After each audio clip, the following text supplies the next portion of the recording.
Hi everyone, I'm Any New Province, and this week we're going to find out if Whisper Agent is possibly Pauper playable. Before I start today, I just want to thank all of you guys for sticking around. I took last week off to take a bit of a break, and I'm back fully refreshed and looking forward to taking advantage of this new Guilds of Ravnica common, Whisper Agent. Whisper Agent costs 1 generic mana and 2 hybrid Dimir mana, which means you can pay either blue or black for it. It's a 3/2 flash, and when it enters the battlefield, you surveil 1. What surveil means is you look at the top card of your library, you may put it into your graveyard. This is a little bit better than Scry when you are able to use cards in your graveyard to your advantage. This deck, a deck that I'm calling Whisper Witches, is a deck that's trying to take advantage of Whisper Agent's ability to put cards into your graveyard, but also its ability to enter the battlefield at instant speed. Before I explain my card choices for Whisper Witches, I just want to remind you that you can like the video or subscribe to the channel down below. I'd seriously appreciate it. It's a great way to let me know you've enjoyed everything, and it really encourages me to keep making great Pauper content. Alright, let's break down Whisper Witches. So to go along with the theme of aggressive flash creatures, we've also included Pestermite in this deck. Pestermite costs 2 and a blue for a 2/1 flash flyer, and when it enters the battlefield, you may tap or untap target permanent. Pestermite coming into play on your opponent's upkeep and tapping down their best attacker is awesome on its own. You can fog them out and change the clock so that you can swing in for lethal on the following turn. But Pestermite is also just fine when it enters the battlefield for 1 mana, and you can do that by untapping a Dimir Aqueduct with its untap ability. This will allow us to play even more instant speed spells on our opponent's turn, which is something we want to be doing a lot of. And the reason for that is our next card, which is Dream Spoiler Witches. It costs 3 and a black for a 2/2 flyer, and whenever you cast a spell during an opponent's turn, you may have target creature get -1/-1 until end of turn. Way back when we were playing with cards from Rivals of Ixalan, I had a Moment of Craving deck that featured Dream Spoiler Witches and mystical teachings that I called Fairy Teachings. It was really sweet back then, but I'm hoping this new version of the deck has a bit more viability. If you're not familiar with my Fairy Teachings videos, of course go back and watch them, but if not, I'll let you know that Dream Spoiler Witches is a crazy powerful card.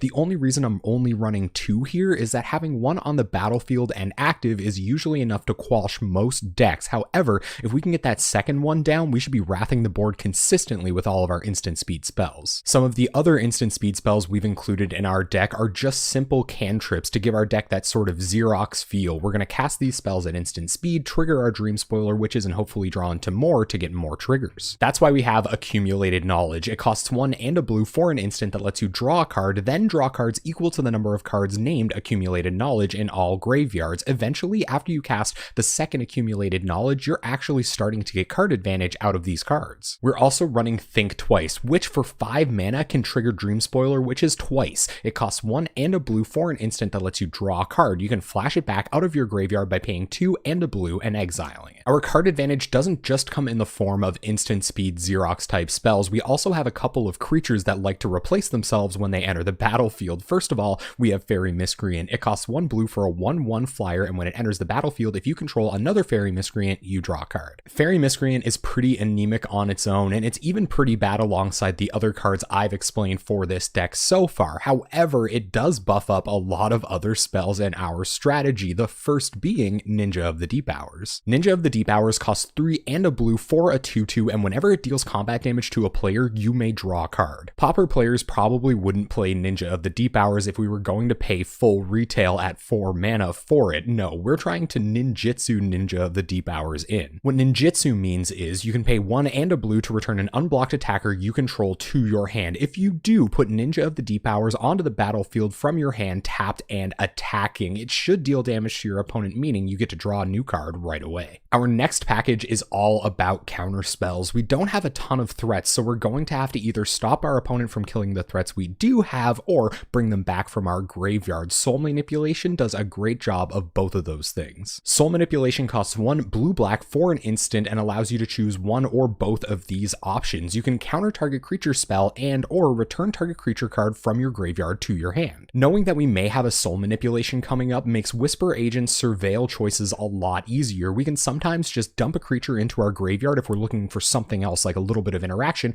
only to buy it back later with a soul manipulation. If we can counter one of our opponent's creature spells while we're doing that, that's all the better. A pretty clean 2-for-1. We're also just running the straight up counter spell, the OG. It costs blue to counter target spell. When your plan is to wrath your opponent's board with Dream Spoiler Witches and try to kill them with little tiny flyers, you have to use your counter spells very wisely, but counter spell is the only spell that can do that job. We're going to have to stop very specific things that our opponent plants on the battlefield so that we can actually get through and win the game. Our final piece of counter magic is also a creature and a flash one at that. It's Spell Stutter Sprite. It costs 1 and a blue for a flash flyer, and when it enters the battlefield, you counter target spell with converted mana cost X or less, where X is the number of fairies you control. A lot of decks that run Spell Stutter Sprite are perfectly happy for it to catch a 1 or a 2 drop. However, we're running a few more fairies than those decks usually do. For that reason, we might be able to counter 3 or eventually 4 drops with our Spell Stutter Sprites, making it all the better, especially if you can pick them up with Ninja of the Deep Hours. We're not always going to be able to wrath our opponent's creatures away with Dream Spoiler Witches, so we're playing a bit more interaction. This will help us stay alive in the early game as well. Our first removal spell is Chainer's Edict. It costs 1 and a black and causes target player to sacrifice a creature at sorcery speed. You can flash it back out of your graveyard by paying 5 black. I was definitely arguing with myself over whether this should be Geth's Verdict or Chainer's Edict. It really came down to whether I wanted more Whisper Agent synergy or Dream Spoiler Witches synergy. Ultimately, it came down to the fact that Chainer's Edict can be cast 2 times. We're going to be playing some really long games while we peck in with our 1/1s, so we might need that extra activation on Chainer's Edict in a pinch. Next up is 1 copy of Doomblade. This isn't always a live card in some matchups. It can't kill a Gurmag Angler after all. However, I'm always super happy to have at least 1 catch-all answer in the deck.